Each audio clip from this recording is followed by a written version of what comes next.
Good day to Dr. Mara. My name is Cherisse and this is my presentation regarding the individual reflective presentation.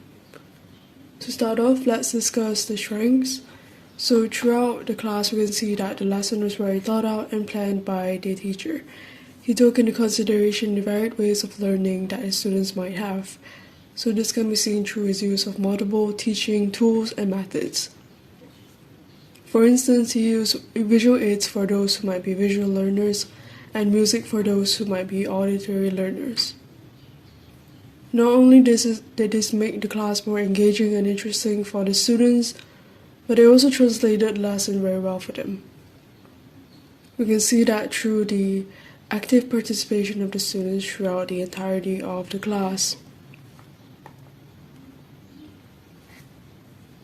Furthermore, not only did the teacher utilize multiple different methods of teaching, but he also made sure to interact and communicate well with the students. So this ensured that the lesson conducted was not one-sided or disengaging. For example, he made jokes and did his best to relate to the students. By doing so, he created an enjoyable and comfortable environment for the students. This encouraged them to participate actively in the class.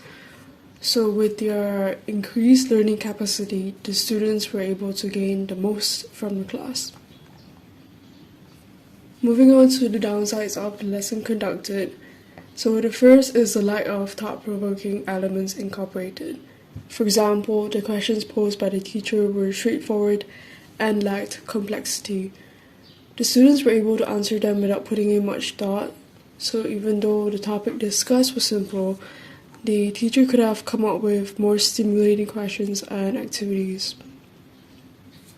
This would encourage the students to think critically and increase introspection, which would challenge their assumptions about the topic discussed in the class.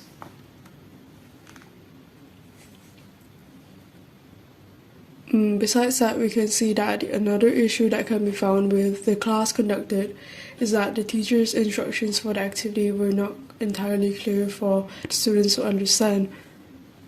It can be seen that they were confused about the game that was being played after the first round.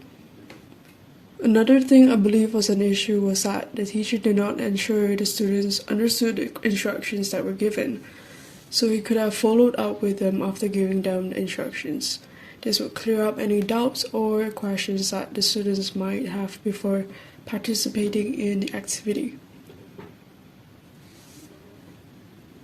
Overall, as a conclusion, the teacher carried out the lesson very well. Although it had some setbacks, I believe they can be easily resolved as the teacher reflects back on the class. Because of the teacher's ability to communicate with the students, the atmosphere of the class was very well suited for a good learning environment. It can be seen that the students thoroughly enjoyed the lesson conducted, which is a good sign that the teacher is doing well. So that is all for my presentation. Thank you.